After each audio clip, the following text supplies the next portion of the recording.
Minsu and Sunjin parked outside Kim's house.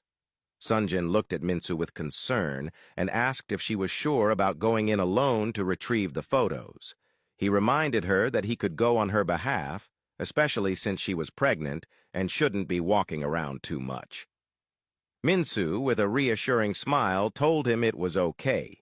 She explained that she had an idea of where the photos might be and would just grab them and leave as soon as possible.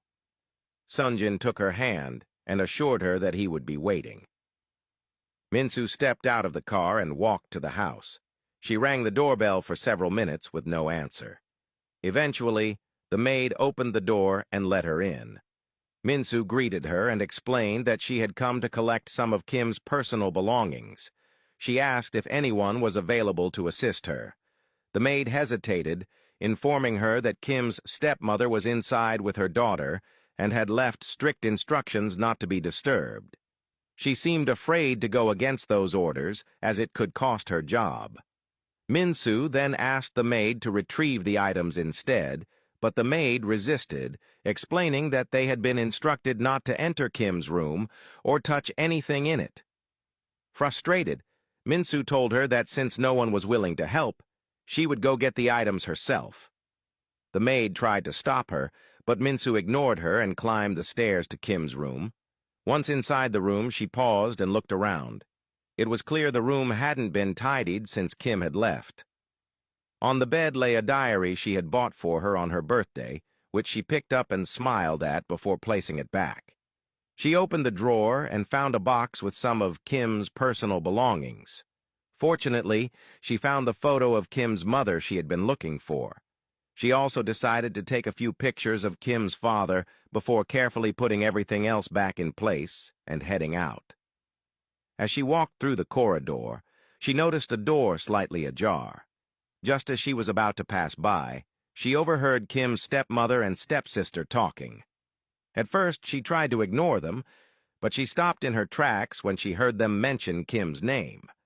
Kim's stepsister asked her mother if she was certain that she had bribed the lawyer and seen the will.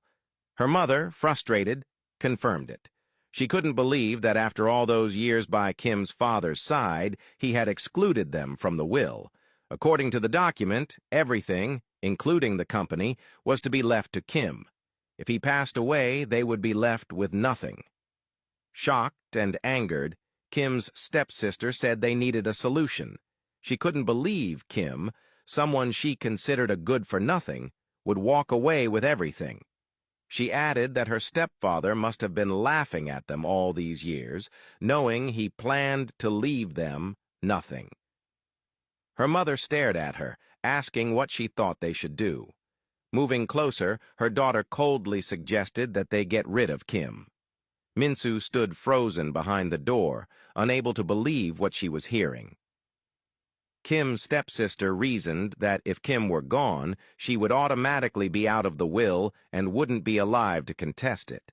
She added that her mother could manipulate the lawyer again, just as she had bribed him before to see the will. Her mother smiled and praised her daughter's cunning, adding that they might as well consider a way to eliminate Kim's father too, whom she referred to as an old dirtbag. Minsu stood there, her body trembling from what she had just heard. As she tried to quietly walk away, she accidentally dropped the pictures. Hearing the noise, the two women fell silent and exchanged panicked glances. Kim's stepsister called out, demanding to know who was there. Minsu didn't answer. As the footsteps approached, she quickly ran back into Kim's room and hid behind the door, her body shaking. She thought of calling or texting Sunjin, only to remember she had left her phone in the car. Panic surged through her as she imagined them waiting for her outside, certain now that someone had overheard their conversation.